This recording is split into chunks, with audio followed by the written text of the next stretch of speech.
Happy Wednesday, y'all. It's your girl, AP, Elisa Perifico. I'm your date strategist, whatever you want to call me. Person that's here to show you how to fall in love and get laid. That's what I do.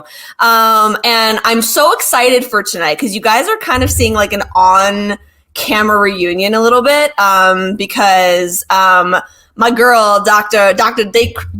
Christie's in the house, and she's going to be so proud of me because I think I'm going to say her name correctly. Hold on. Well, it's date Dr. Christie for show. But Dr. Christie Kederian, I think that's correct. And she'll tell me if it's not when she comes on. But anyway, she's coming on later in a little bit shortly tonight because we're going to talk about so many things. But anyway, I haven't connected with her yet prior to us even chatting. So you guys you're gonna have to let us have a little session before we get to your questions. But anyway, so excited for that because she's literally a triple doctor. She's the most brilliant human ever. And like a doctor, PhD, like seriously. And she has her whole life in front of her. I can't wait for her to just continue to grow in all the ways that she has.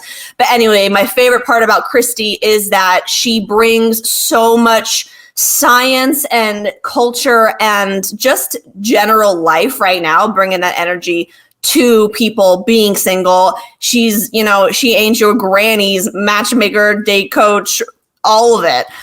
So anyway, we're going to chat with her later. But tonight, if you're here and you're hanging out with us on this Wednesday or whatever day it is, it's definitely Wednesday.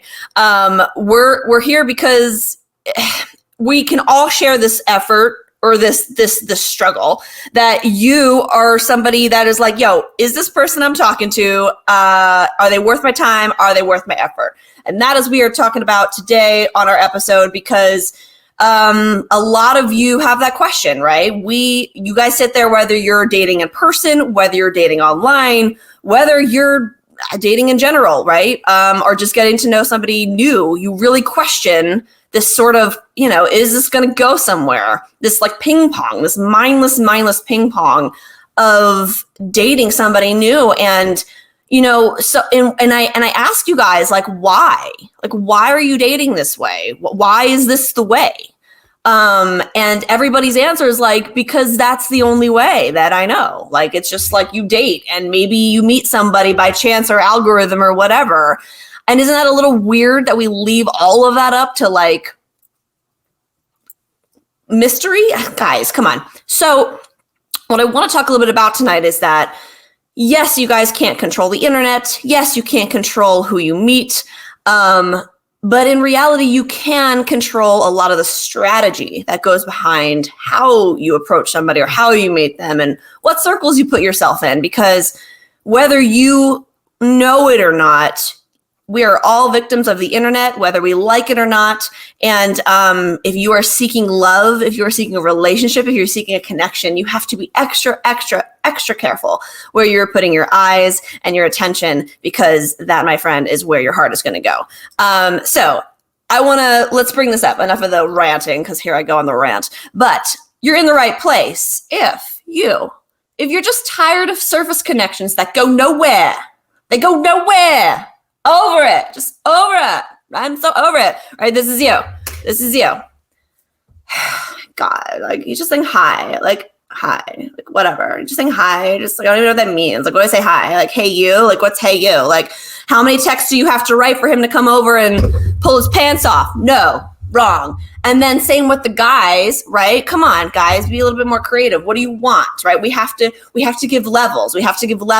So you are in the right place. If you're tired of surface connections that go nowhere, if you're ready to stop wasting time and you're ready to find someone real, right? You're just ready to push aside all that bullshit and you're ready for the real stuff. And number 3, everything you've been trying or not trying, okay, up until now hasn't worked out. Props. By the way, if you're number 3, props. I want you to own it. I want you to say it, because here's the thing. Like, the only way you're going to get something different is, 1, recognize that you haven't been doing anything differently to get that thing different. Or 2, recognize that, hey, you've given it a real shot. Okay, if you're honestly saying you've given a real shot, then let's examine and let's get you what you want, because what you're seeking is not that far away. you're looking around the wrong bush. All right. Enough of my weird anecdotes. Okay, cool. So let's dive in a little bit more. Like I like to, my little fireside chat. I feel like as these episodes go, I'm going to start bringing in a pipe. I'm just going to get like more and more granny-like, but I'm already, if you know me at all, I'm already very granny-like. So like the more we're going to be like, welcome to fireside chat. Oops, sorry, microphone. Okay, here we go. So my first question for you all on this lovely Wednesday night. What do you look for in a new love interest? And I say love interest for all of our, all of the different, dare I say, millennials and Gen X and Z and boomers and whatever. Okay, because love interest can be so many things. This is a person that you're just chatting with on the internet. Is it somebody you're meeting in a group? Is it, it could be so many things, right? So what do you look for in a new love interest? Do you know, right? That's my favorite question. Do you know? Like, have you made a list? Have you written it down? Because if you're not sure what you're looking for in someone new, or if you haven't at least written down what you think it is in your brain, how can you be sure that that person in front of you or what you're doing is actually in line with what you want, right? So I do want you guys to tell me, write it, post it, message it. What do you look for in a new love interest? And be very, very specific. Don't just say, hot. Don't tell me, a normal guy. What is normal to you? Another question I have for you, and probably my hottest one right now. What's your biggest disappointment in dating? Why? Why are we so upset? Beyond just the normal bitching. I get it. And by the way, if this is your first time here, welcome to Matchmaker Live. Matchmaker Live. No, but here, if this is your first round of bitching, you get one round, you bitch, go for it, but then understand that here we dig a layer deeper. We dig emotionally and psychologically, we connect everything and we dig deeper. So if you're here just to bitch and you haven't actually worked on your love life and you don't really, you think you just deserve things, this ain't your hood, okay? But you get one rant and then you move on. Okay. So what is your biggest disappointment with dating after you've realized and raised your hand and said, hey, I've actually done some things. I've tried. You're raising your hand saying, Elisa, no, I'm not that complainer person. I'm doing these things. I'm showing up. I'm doing the meetup things, and I don't even want to do the meetup things. That's what you're telling me. You're like, I don't even want to do the meetup things. You're like, can't someone just like bop me on the head and say, hey, can I just get an email? It's like, hey, I have this perfect person for you. The fact that you're only painting that very, very, very, very small scenario is the reason that we're still stuck. Yeah. So let's break this down just a hair. If your biggest disappointment in dating at the moment is this concept of failure, right? I know I talk about this a lot, but I feel like it resonates. This idea that we weren't taught to fail, right? In dating, especially. In fact, the opposite. We haven't been taught to fail. In fact, we've been taught that this first relationship of yours could be the last one. It could be the most precious one. So don't you dare mess it up because it could be the thing, right? So that's a lot of pressure. It's a lot of pressure for most of us when we're 15 or 16 or whenever this happens to you. So, but that's not your 15 or 16-year-old case when you're training for your favorite sport, right? When you're ready to play for the football team, you're going to fail. You're not going to be the best.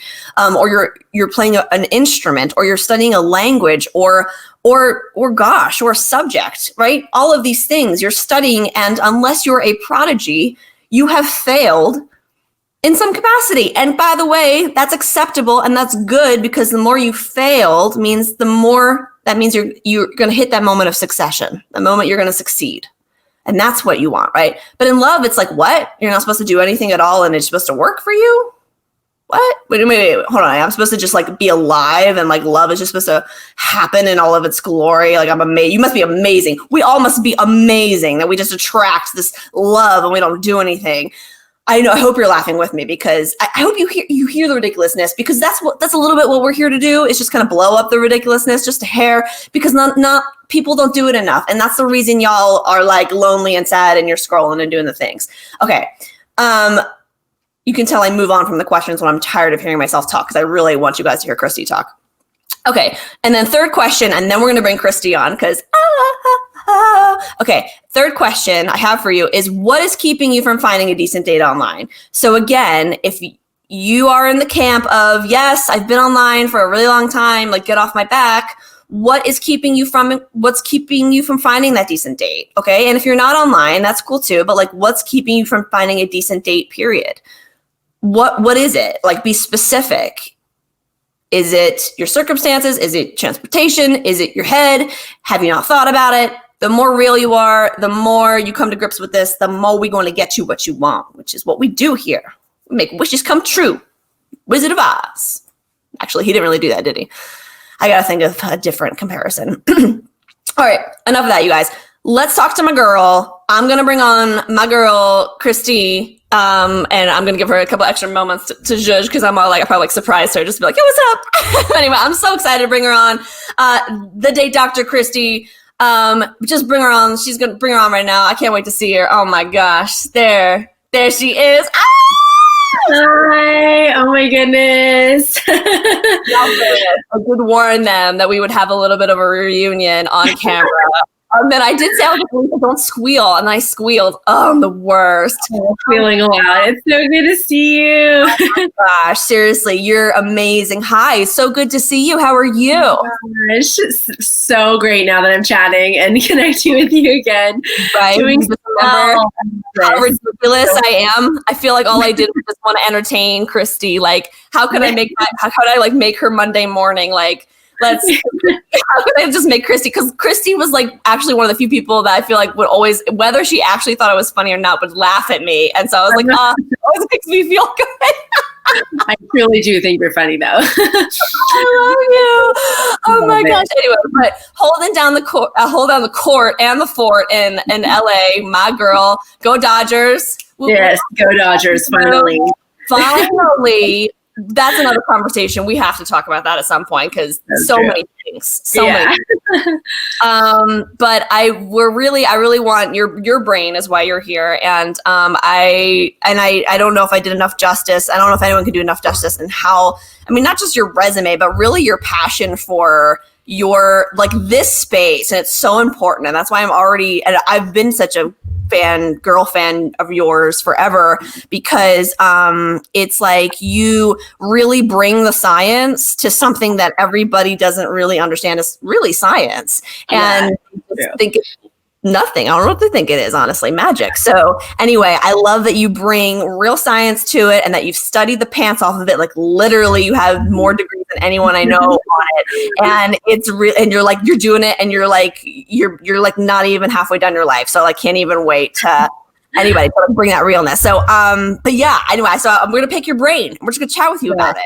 I love it. I love this. It's so fun. Oh my God, I love it. Okay, cool. All right, so the first question everybody has for you was, why does it feel so difficult to date these days? Like, why does dating just like, and of course it always feels difficult for everyone, but like these days especially, it just feels like you feel like a big fat loser if you just like can't, it's just like if your dating isn't stellar. Why is that? Yeah, so I will start the therapy in the question and say that I think part of this is a mindset. So I think oftentimes, and what we know from research about mindset is that if we put out there that we think something's going to be difficult, it often is. And it's not really, I think in pop culture, if you know about self-development, they'll say, law of attraction, things like that. But this is actually backed up in research. Like, if you truly think something's going to be negative, often the experience that you're looking at it from is with a negative lens. So then you're going to pick all the things that aren't going your way and think, oh, this is negative. And I think the difficult thing about dating in general is that ultimately, even if you go on some good dates or you have some good relationships, until you find your person, it's never really going to feel like you're successful. So that's why people in the journey constantly feel unsuccessful if you're still dating, because you do have this kind of end goal. But I think that on top of it right now, what we're experiencing, obviously with the pandemic and also just everything going on in our country with the anti-racism movement and just a lot of polarization, is it feels like there's even more obstacles that kind of come up in your mindset of, okay, now it's not only do I have to see if I like the person online, I have to navigate when do I feel comfortable meeting them in person, and how do I communicate certain things about my beliefs. So there's all these additional seeming blocks that come up, that all of a sudden, before we've even talked to somebody, we already have this fear and this resistance internally because we assume that it's going to be difficult to, jump through all these hoops. But I think initially it has to start with the mindset of, okay, even if this doesn't turn into my person, what are some of the positives I can take from it? And part of that comes with starting the process with an intentional strategy and mindset, that you're going to kind of honor yourself through it, and you're going to meet the right person, or you're going to do your journey to meet the right person too. Man, wow. So many things. I feel like I just got a college education in one question. I have more questions to ask her, you guys. This is amazing. I love you so much. No, you said so many things. I think what you really emphasized though too is that, because some people are realizing for the first time, whoa, I look at my dating life like that. I didn't know that. I think that's a big realization for people too. Because and you're right. We have to lean into leaning into how and our expectations and what we're taking away from it. And, but in reality, it's I think people really miss that part where it's when you go into something hard, if you're going to lose weight and, get in shape, you're all right, I know this is going to blow in some capacity and I'm willing to deal with a lot of pain to get the result. But in dating, we're not really taught that what that feels like. So when you shift that, then your strategy and the way you look at it becomes so much more pleasant and lovely. And then you'll actually likely see more results you want because you're jiving a little bit. Totally, yeah. And it's similar. I like your analogy with health. It's it's a lot easier to kind of celebrate small wins if you're on a health journey. If you've trying to lose some weight and you lose a few pounds, and I know that's your background, obviously, Elisa. So you're the expert in that. But it's oh, okay, I'm putting work in and I'm seeing results. But with dating, it feels like we don't know how to quantify those little wins. So it's everything feels like a loss until you're in a relationship and maybe, have the desired outcome that you want. So we really have to figure out what are the little wins here, even if it's not, the end destination. And I think part of that's an inside job too. Yeah, you're so right. Oh my gosh, you're so right. No, and that flows really, really well into the second one. Sorry, control room. I keep hitting them. Bam.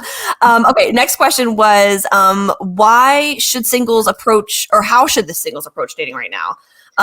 So, and maybe we covered that already a little bit, but in terms of, I think especially a little bit differently since, singles, so many of us so many of them are already online, and now everybody really is, whether you like it or not. How do you suggest that they look at it, maybe that they haven't, in a way that they haven't been before?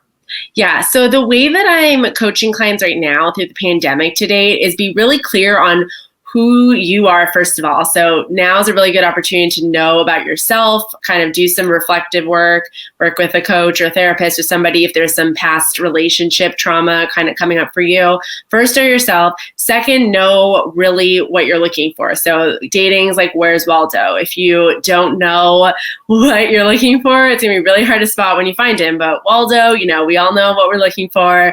And we know it's, even though it is a little bit difficult to find him sometimes, that we know we can find it. So I think a lot of times people go into dating, but they don't know what they're looking for, and then they're discouraged when they don't find it. But it's how you're setting yourself up for failure. So you really have to know what you're looking for. And in matchmaking, we talk about the fact that you set up your must-haves, your like-to-haves, your can't-haves, and you're going into the online dating process with what I call the silver bullet swipe.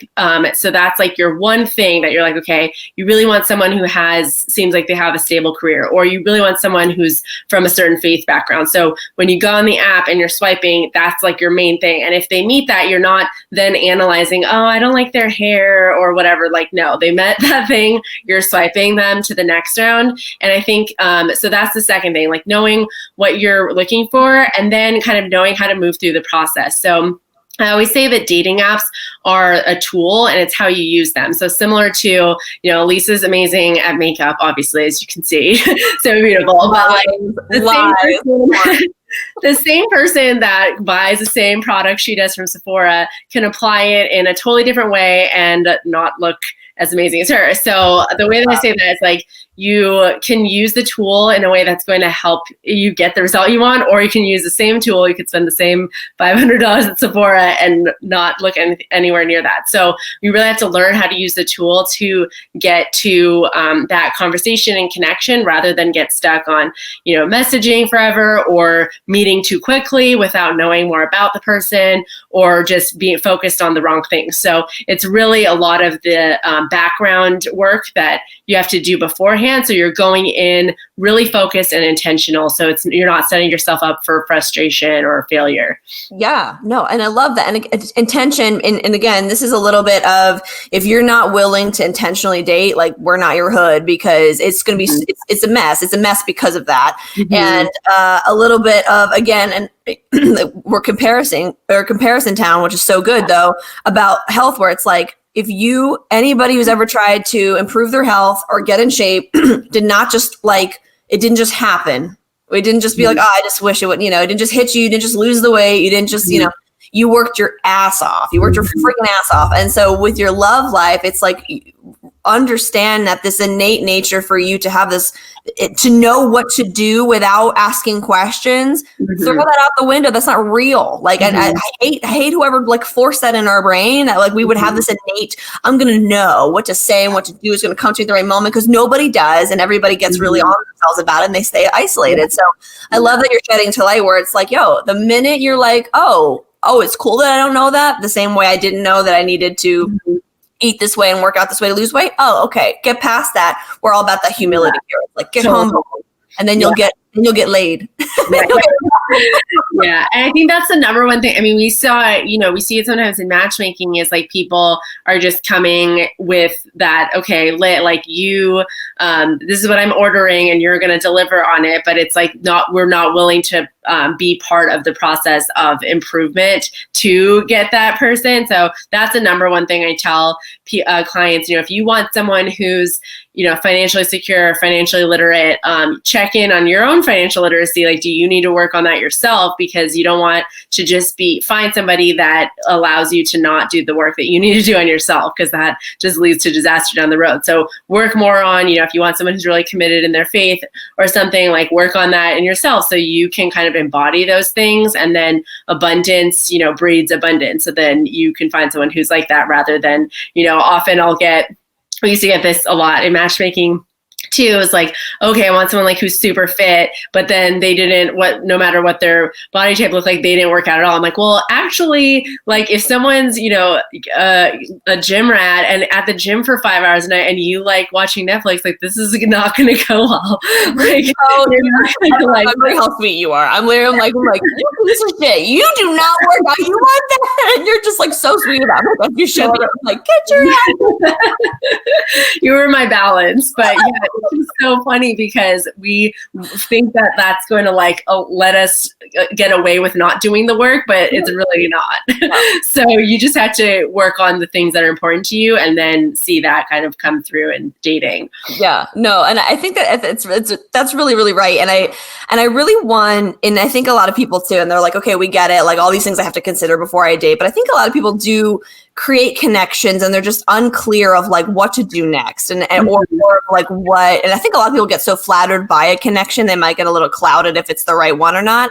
But even still, and that's a little bit of try again. But what advice do you have for somebody who's looking to advance a relationship organically? If they've made a new connection, and what else can they do past on the highs or the initial blah blah blahs? What would you suggest? What subjects, how many times before it should be the next level, whatever that is? Yeah, so there's a book called 8 Dates by John Gottman. Highly recommend. He's a really well-known psychologist on dating and relationships. He has a lab in Washington that they can predict basically if a marriage is going to end up in divorce, just watching video of the marriage for 30 minutes. So they're on it with the research. And in this book specifically, he kind of tries to go back and say, okay, these are topics and dates of this is how you get to know somebody enough to know if they're the right person. And I use that book a lot, and I coach my clients a lot on just getting to know things about somebody. I think within 5 to 8 dates, you should know if someone's going to be like a potential prospect. Obviously, there's some things you won't learn later down the road, but I think that one thing I really recommend, and he talks a little bit about this in the book, but going into kind of context dates at some point, so you're not just talking across, the dinner table or drinks for many consecutive dates, because there's a lot that you can't learn about a person unless you see them in different environments and contexts. So an example of this, in matchmaking, we would get a lot of people saying, oh, I want someone who's really kind, and then, but that's not something you can ask, like, hey, are you a nice person? Like, no, that's not a, actual thing to ask them. And so that would be difficult for us because we're like, I don't know, so that's the sort of thing that you have to get to know by like seeing how they are, how do they, how are they when we're walking down the street? Like, are they considerate? Are they opening the door for you? Like, those are context clues that can tell you more about their character than just talking back and forth, because anybody can talk a big game, but you really have to get to know about them over time. So that's like really important. And then I always think that it's really important to talk, ask questions about their past, present, and future. So past, we want to know a little bit about past relationships. Are there any patterns? How do they talk about their exes, and what sort of resolve do they have from that? And a misconception that is really common is that it's the amount of time that tells you if somebody's over their ex or not, but it's truly not. There's people that I worked with that have been out of a relationship or marriage for like 6 months and are just really clean energy, ready to move forward. There's people who are nursing wounds for like a decade, and so that I would say are not emotionally healthy to like move on. So you want to know a little bit more about kind of their context. And I would say talking about this more towards like the fourth to fifth date is more appropriate, not on the first date. Second, present. So like, how are they right now in their life? Are they happy in their job? Are they happy, with their life? Are they the type of person that's more grateful or more, resentful? So knowing about how they are in the present. Are they connected on dates, or they feel like they're distracted? Do you feel energized when you're with them, or do you feel kind of like you have to do all the work? And then future. So future goals, like where do they want to go? Are those aligned with you? I think this is a really common thing that we don't ask enough about. And then, we'll be like halfway in, oh, okay, like you don't want kids, or you don't want this or whatever. It's like, what? So you really want to figure that out like within those 5 dates to see if you guys are going down the same path. Yeah, no, oh my gosh, so many things. And it's so clear. And I love you too, because you just literally gave so many solutions. Like, so there's no excuses. Like anybody that's here that's like hasn't actively done any of those things. Yeah. And, because the minute you do any of those things, you'll see such a strong shift, because we just don't know to look there. Right. You said something really key about getting to know somebody over time. And I think everybody, especially again, going back to the idea that you make a connection with somebody and you get kind of flattered when you guys, even if they say something remotely interesting, how do you know if someone's into you? Like, so how do you know, even if it's on the lighter, even if they're on the right level or not right level, or, how do you know if somebody authentically is into you, or if they're showing you the right signals, or if it's, something else? Yeah, so this has a lot to do with intentionality and initiative. So if they're really interested in you, they're going to be asking you questions back. So if you're asking all the questions and they're answering, you can tell this from messaging on the app. If they're not asking you anything, or it's nothing really in depth, or they have like one word, yeah, no, like probably not. Either there's something lacking in initiative, or there's something going on. So potentially not interested. And then, so that's more of intentionality. And second is initiative. So are they trying to get you to a phone call or a virtual date or in-person date, or are we like just in this pen pal like dynamic? And so that's another thing. And I really empower, a women in like heterosexual relationships, I really empower women to like move that along. Like, I think that a lot of times on dating apps, there's a lot of gray area. So women are like, oh, I want the guy to make the first move. Okay. Asking for a video chat or a phone call is not the first move, in my opinion. Like that kind of hint to them that you're interested, connect over phone, and then they can take it from there. But right now there's so much like going on. There's so many hurdles to jump through. I think if you're interested, like moving it along and seeing if they're open to that connection is totally fine. So I think that that's like, those are some signs to look for. But if you are interested and you're not really sure and the messaging is going a little bit too far, like go ahead and ask for a phone call or video date. There's not really much you can lose there. Yeah, no, and it's true. And again, I love talking about expectations always, because I think I think a lot can be learned, and your life can be changed very quickly when you just get your head wrapped around expectations that we're not taught. Right. So and I think a lot of this goes into the traditional, like you just brought it up too, about, if you're a woman or a man or whoever, and you're wanting to spearhead and get something to happen, then do it. What do you say in terms of really, what do you expect from somebody new? Like if I'm dating somebody new or talking to somebody new, what should I expect from that person? And I think, especially for women, to know what to expect from guys, right? Because it's already very confusing about how to approach them and when to approach them and what to say. And, we're expecting these men who are not very intuitive creatures by nature anyway. So like, they bomb on dates. How are they going to do well on the internet? So it's like, these again. So what would you say to women? What should they expect from a guy when they're talking to somebody new on dating? Like, what should they expect from him and stop being so disappointed? Yeah. So I would say like expression of interest, meaning if they match with you, there's message, or if you message first, they message back. So obviously there's some kind of reciprocity there. And then also, like I said, asking questions, kind of paying attention or being specific on, what they see on your profile. So those are some things that I think are good signs. But like you said, it's like we have to empower ourselves to communicate if there are expectations. So if you really want the guy to pick out the place or whatever, you can set that tone. You can be like, hey, if they ask, oh, where do you want to go? Oh, I'd love if you chose, like, I like trying new things, like go for it. If that's what you expect, then they will make a mental note. Oh, okay. She likes when I kind of take charge, and then I'm going to do that. So there's nothing off limits. I think that we kind of put ourselves in a corner when we don't empower ourselves and be really communicative. Yeah, no, and again, that's a big eye opener for a lot of people, whether that's happening or it's not happening. And I think what you actually explain really well, and you've done it so many times over the years that I've known you, is sort of like, it's so strange, especially when people have had relationships in the past, and then, they're on to a new one, and maybe that one relationship they had a long time. And so they're trying to fall in love again, and they're basing that feeling off of the thing that they felt when they were 15 years old, and they might be 47 or 38 or whatever the case is. And so I would love for you to give us a little Love 101 in terms of, no matter how old you are, what kind of feelings should I expect when I fall in love with someone new? And no matter how old you are, how do I not mistake that for like true love or whatever it is? What kind of feeling should I expect from someone new? No matter how old you are, this happens to everyone.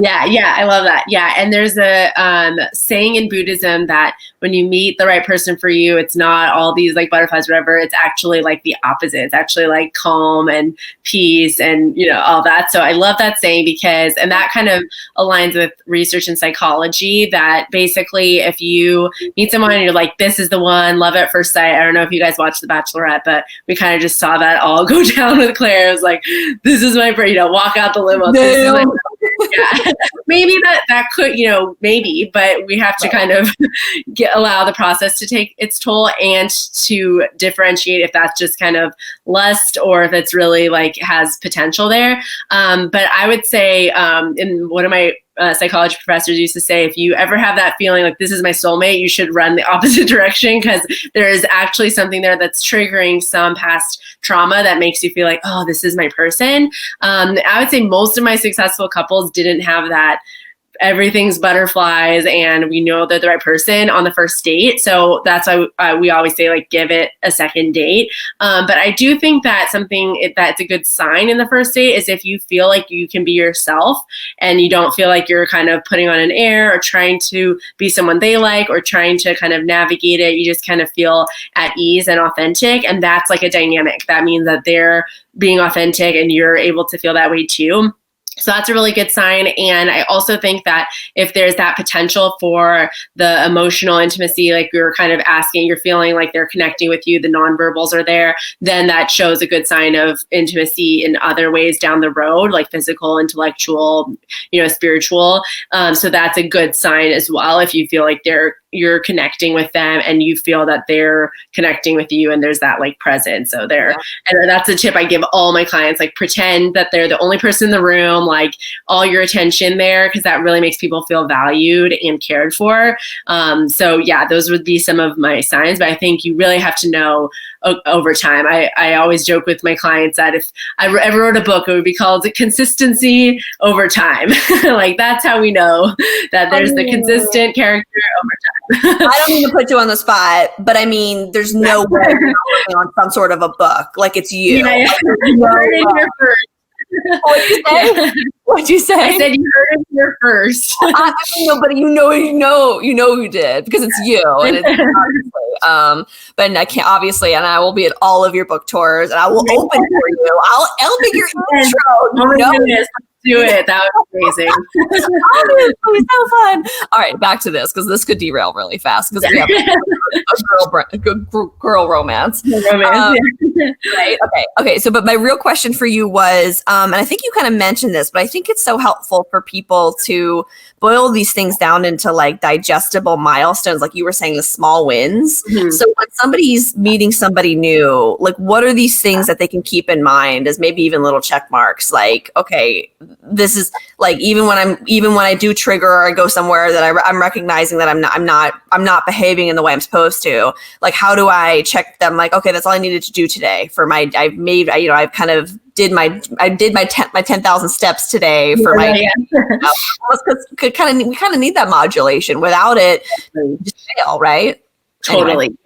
Yeah. And so the mantra that I really take into the how do we have little successes in the dating journey is like we do the work, but we release ourselves from the results. So this game is really not we can't be results oriented when we're going to feel like we're really making some steps towards our goal. We really want to be more oriented on what we can control. So there's a lot of things that we can't control about finding the right person. This is time and this is chemistry. We all know timing and chemistry, it's just kind of out of our hands, and God or life has to align those things. But there are things that you can control. So we really have to work on the column that we can control so that when the right person comes, it's not we have already taken care of those categories. So that's really how we have to approach it. Right. So those things are our own like emotional and psychological health, like making sure we've worked through and bring those things into awareness.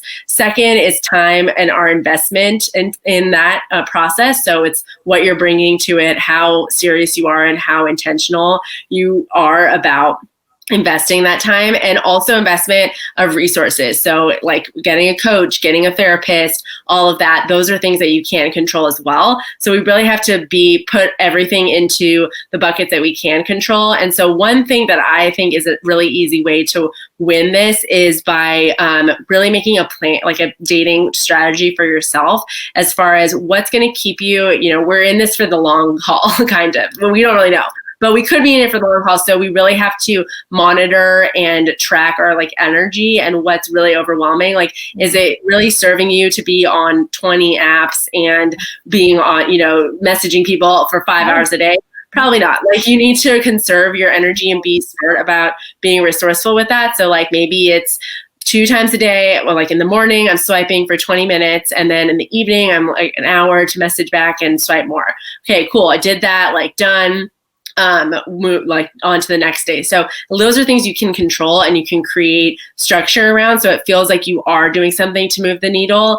And that's kind of investing your part and energy, so rather than feeling like, oh my goodness, like I'm never gonna find the right person. You can kind of give yourself that comfort and say, no, like I did my part today. I did the swiping when I said I would, and like, or I went on the date or whatever. So kind of creating that structure around it helps you keep track.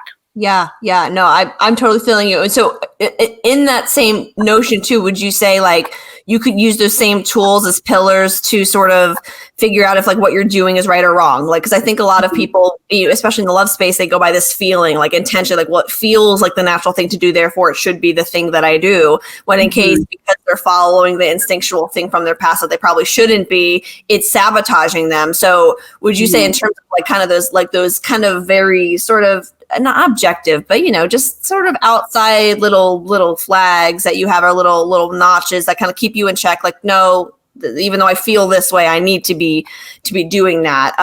So would you use those same tools to kind of check yourself to know, okay, what I am saying is right, even though I'm feeling this way, and I know that's not the right way to be feeling right now? Yeah, exactly. And I think that the big question to ask yourself, if it's doing or saying what you're doing or saying is right, is going underneath that to the why. So like, it's like, why do you feel like you need to do this or that? And once you have clarity on that, you can really figure out if it's right for you or not. And we're kind of in an experiment when we're online dating, and there's no like one road that I could give formula that's worked for everybody.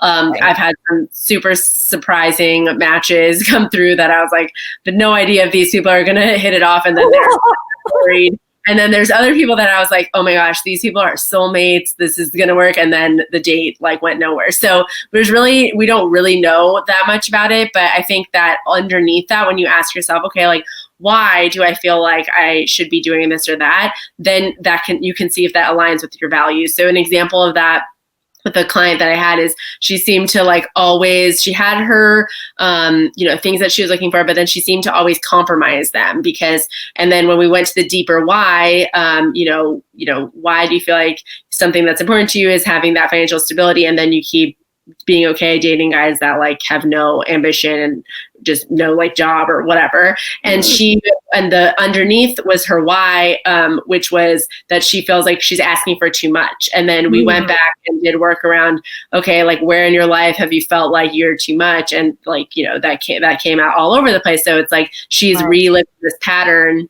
here that she thought it was right because she's like, friends were saying, oh, you're too picky or whatever, but it was actually not the right thing. So you have to kind of go beneath of like the why. Are you doing that because you really want the person to like you? Are you doing it because it aligns with your values? Right. Oh yeah. So many things. Oh my gosh. It's so funny because I'm like unpacking it. I'm like, oh yeah. I'm like listening to that. I'm like, that one too. I'm like amazing. But I think you keep saying it too, but I really want people to hear it from you. And I'm sorry for all these questions. I definitely gave you more questions than I ask most of my guests because I'm so excited for you to talk to you. So I'm like, this was I'm sorry. I promise I have two more. Okay.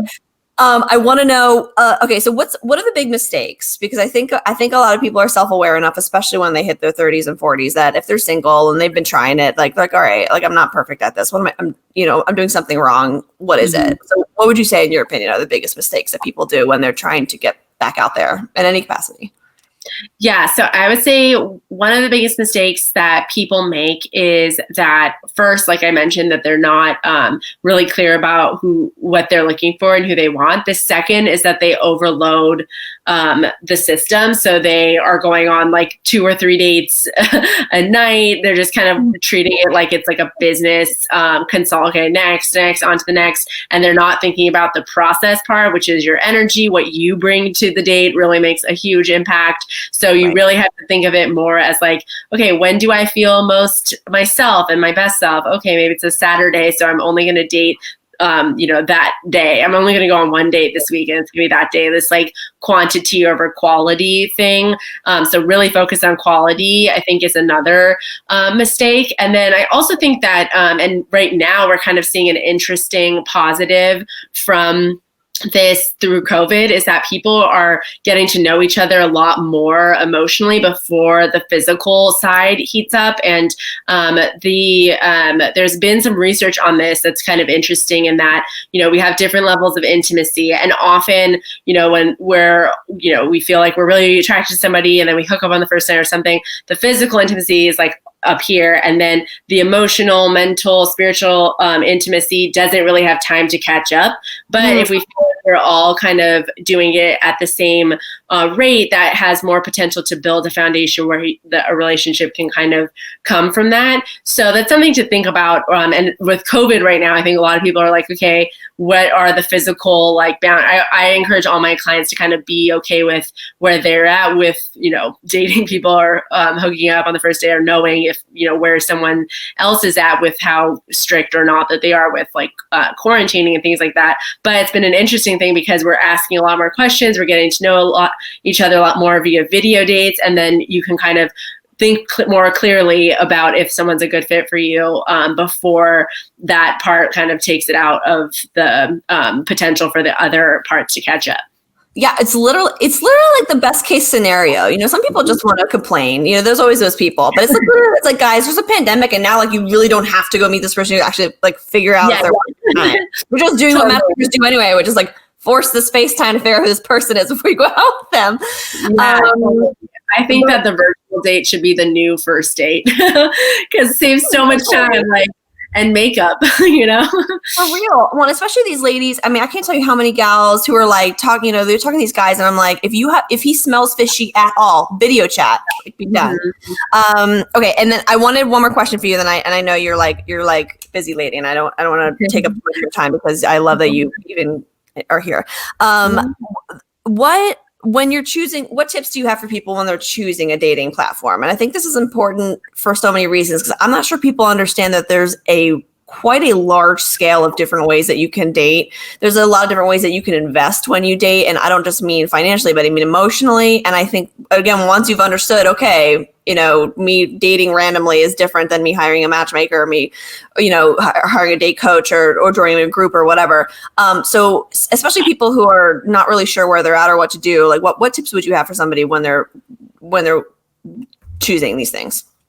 Yeah, shameless plug. I have an assessment on my website. You can download that freebie. But so the way that I help people figure out what dating app is right for them is it's a combination of your personality and your preferences, kind of when you feel like the most aligned and your best self in dating, as well as kind of what you're looking for. So if you're looking for someone that's not as frequently occurring in society, so an example of, I work with a lot of Armenians, and a lot of Armenians want to date someone who's Armenian. So you need to go on an app that gives you a lot of options, like Bumble. Because there's a lot more potential that there's going to be more Armenian guys versus if you were on Coffee Meets Bagel and you get 3 matches a day, it's going to take you a lot longer to see potentially an Armenian come through just by, ratio. So if you're looking for some sort of quality that's a lot less occurring in society, you want an app that gives you a lot more choices and a lot more matches. But if you feel like you're more process oriented and what you want, you're not really looking for what I call an expensive trait that it's not as frequently occurring in society, then I would say trying to use an app like Hinge or Coffee Meets Bagel or, The League. One of those apps might be better because it helps you to narrow down what you're looking for. It doesn't overwhelm you by thinking you could kind of just swipe forever.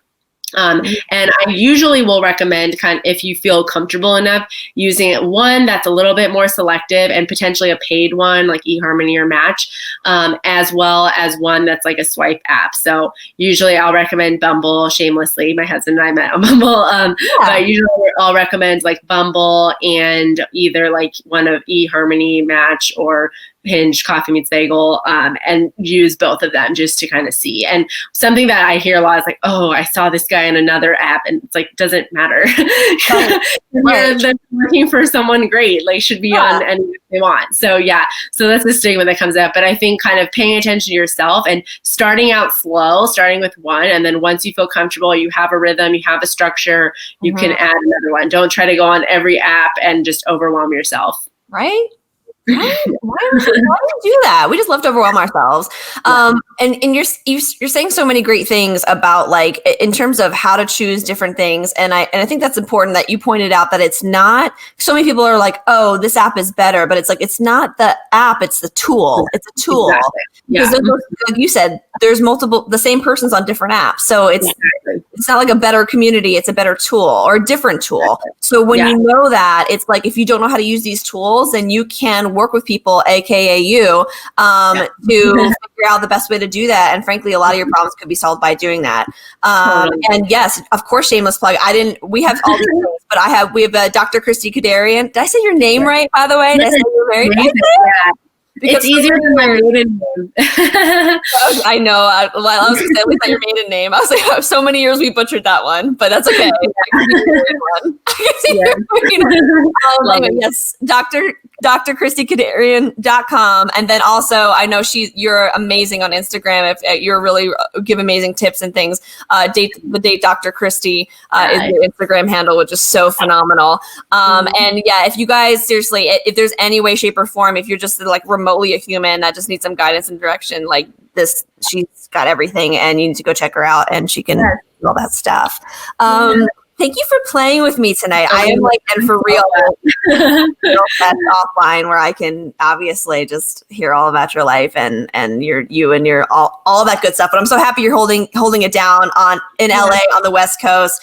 Thank you for joining us, and give love to your man for us. Thank you. Thanks, Elisa. Yours too. This was so fun. Good. Yes, girl. All right. I'll talk to you soon. Thanks for chatting with us. Bye. Bye, my love. Mwah. Bye. Oh, love her so much. Obviously, I don't even have to tell you why.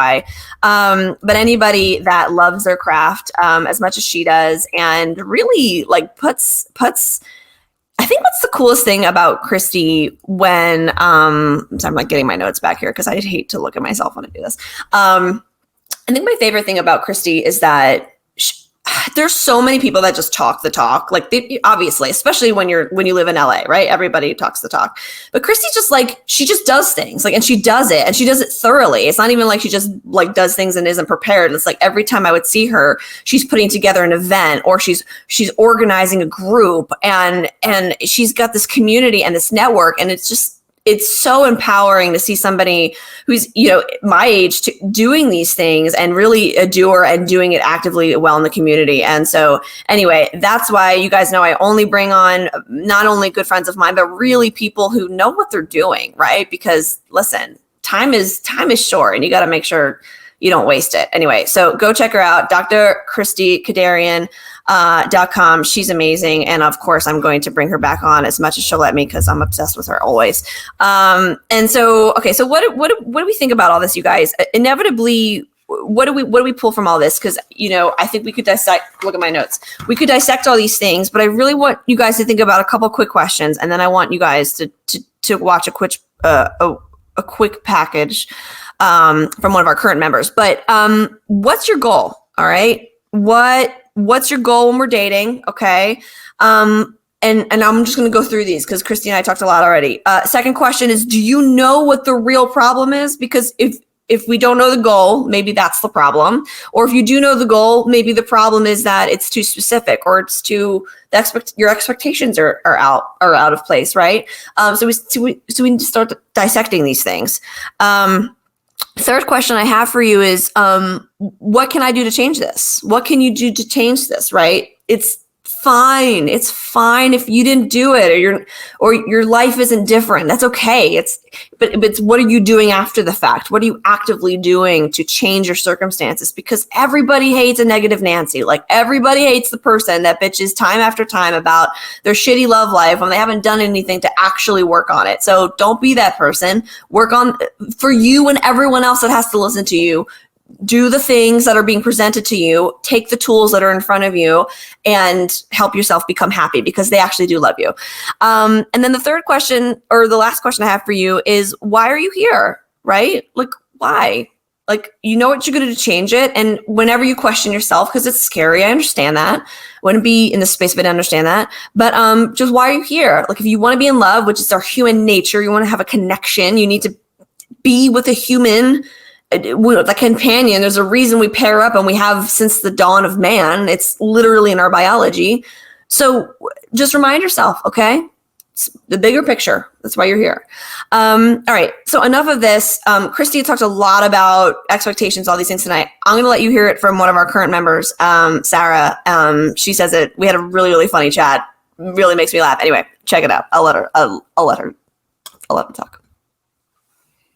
When you have these things out, the quality guys go away. And then the guys who are left are the crazy guys who come out and have no filter, and they have no problem sending you dick pics. Girl, you give yourself those goosies first, and then he'll come running. You know what I mean, though? But for real, you want the right guys to come to you. Here they come. They smell it. Come like, woo, like moths to a flame. Talk to me, lady. What's going on? The dating has been such a shit show. I can't even. These dudes, I'm over it. Hear you, sister. 100%. Take the kind of guy out of your head for a sec. If you could, like, when you're manifesting. Actually, I wrote it down. Yes, let's go get it. I want to bring this up because I think it's why you're so ungodly frustrated, and a lot of this not because you don't deserve these things, but a lot of times we put the responsibility on the men to make us feel these things when in reality, half of those things have to do with you and not him.